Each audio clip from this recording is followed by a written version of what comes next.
Hey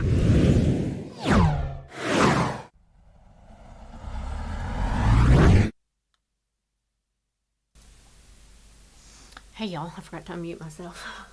Sorry. I hope everybody's having a great Wednesday. It's really hot out there today. I got to go fill the vans with gas. And they were hot and steamy when I got in them, but they're full and ready to go for tonight. And that's the important part of it. I spent yesterday morning, afternoon with my grandkids, and then made about 200 snow cones last night at the meet the teacher night at Oilton, and they had a great turnout. I was excited for them because it was just a great turnout, and that's exciting to see people excited. And so I'm thankful that Jenny asked me to do that and be a part of that. I'm very thankful that she reached out to me and asked me to do that. It was good to see a lot of faces I hadn't seen in a long time, so I was thankful for that. I wholeheartedly encourage you to support your local school districts. They are struggling in the midst of some very unsettling times, and things are just unraveling faster and faster. More mandates, more this, more that, more. And with our school superintendent being an insane person, I feel like, and that's just my opinion. That's not the opinion of Crossroads Community Church. That's the opinion of Kelly Lassiter. I just feel like we really need to be uplifting them in prayer, encouraging them, and loving on them as much as we possibly can. I didn't know what to talk about today. We had women's group this morning, and whew, Lord, y'all, I had a day this morning. I did. I had a morning. I don't know if you guys have had really vivid bad dreams, but I had one this morning. I woke up and let Stella out, and then when I laid back down, I just had a really bad dream, and it just set my whole morning back a little bit. But I got up and I just started praising the Lord, and I'm like, Lord, I don't want this dream to ruin my day. I don't want this dream to change anything in my day that you have planned for me. So help me, Lord, to push it to the back of my mind and just walk with you through this day. And he has, and he's that's just how good he is. So I went to Habakkuk's prayer. Habakkuk was a little bit of a complainer. A little bit. Because if you read Habakkuk, if you read all the chapters, he complains. Oh, how long, Lord, must I call for help? But you don't listen. He's complaining. He's really complaining. And then he's complaining, oh, Lord, my God, my Holy One, you who are eternal, is your plan in all of this to wipe us out? So he's complaining. He's complaining, which we do a lot of in the society that we live in today. We just do a lot of it. My food didn't get here fast enough. My food was cold. My food was this. My food was that. The lady was rude to me. It's hot. It's cold. The music's too loud. The music's too low. It's too fast. It's too slow. We complain. So in Habakkuk 3, this is his prayer. This is Habakkuk's prayer, and I won't get through all of it today. I'll do the rest of it for the rest of the week. But it starts out, I have heard all about you, Lord, and I'm filled with awe by the amazing things you have done in this time of our deep need.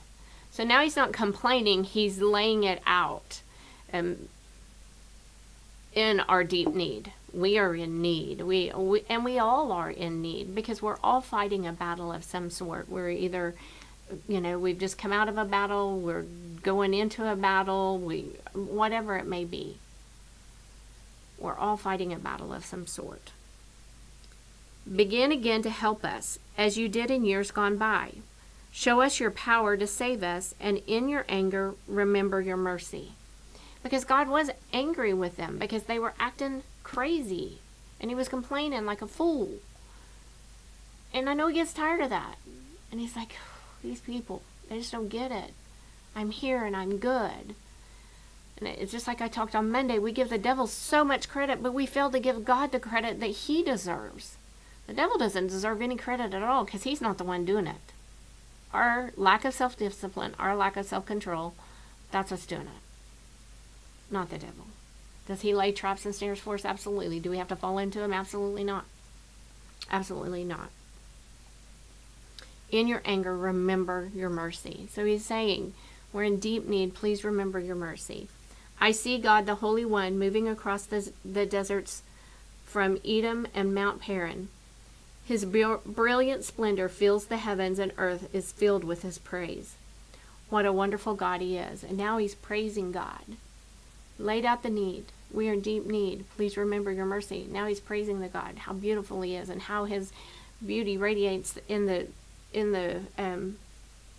heavens, and rays of brilliant light flash from his hands. He rejoices in his awesome power. Pestilence marches before him. Plague follows close behind him. When mountains and levels the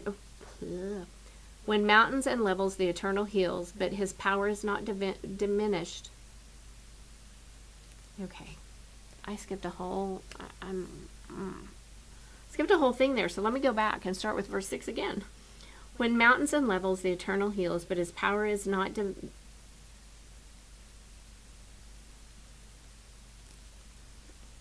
I can't get this right, guys. When he stops, the earth shakes. When he looks, the nations tremble. He shatters the everlasting mountains and levels the eternal hills, but his power is not diminished in the least. I see the people of Cushan and Midian trembling in terror. So when he stops, the earth shakes. They felt that. They got to experience that. Was it in anger, Lord, that you struck the rivers and parted the sea? Were you displeased with them?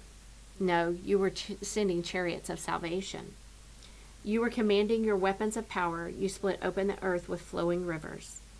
The mountains watched and trembled. Onward swept the raging waters. The mighty deep cried out, lifting its hands to the Lord. The lofty sun and moon began to fade, obscured by brilliance from your arrows and the flashing of your glittering spear. I'm going to stop there so I can go ahead and use the rest of it for the rest of the week. But so Habakkuk he was complaining in verse 1. He had complaints, and now he's in prayer. He's in prayer because he knows that that's the only thing we have. It's the only thing we can do. We can keep looking at that mountain. We need to speak to that mountain, and we need to remove that mountain because we have that power, because he left that power with us, with the Holy Spirit. But sometimes it's just about getting in prayer and getting quiet and getting focused on who he is, on who God is, and how good he is to us. He says, I see God, the Holy One, moving across the deserts of Edom and Mount Paran. His brilliant splendor fills the heavens, and the earth is filled with his praise. We need to fill this earth with his praise again. We need to fill our nation with his praise again. We need to ask him to please have that mercy upon us, because we have strayed. We have strayed far away from where he wants us to be. We need to be strong and be courageous and admit that and go back to where we need to be with him. We need to be on our face before him and asking him to please help us and guide us and give us the strength that we need. So today, if you're struggling, remember, even in the complaining, we need to do all things without complaining. But then we need to get down on our face before him and say, I've heard all about you, Lord, and I'm filled with awe by the amazing things you have done. In this time of our deep need, begin to help us again, or begin again to help us. That's what we need to be. We need to be praying this prayer over our nation. We are in deep need, Lord. We need to be praying this over our cities, over our counties, over our state, and over our nation. We need to be praying this prayer. In this time of our deep need, begin again to help us as you did in years gone by. Y'all, we got to get before him. We got to get down on our face before him. We need him. We need his strength, and we need his power. So as we go through our trials, and we are going to have trials, he's there with us to give us the strength that we need. He tells us plainly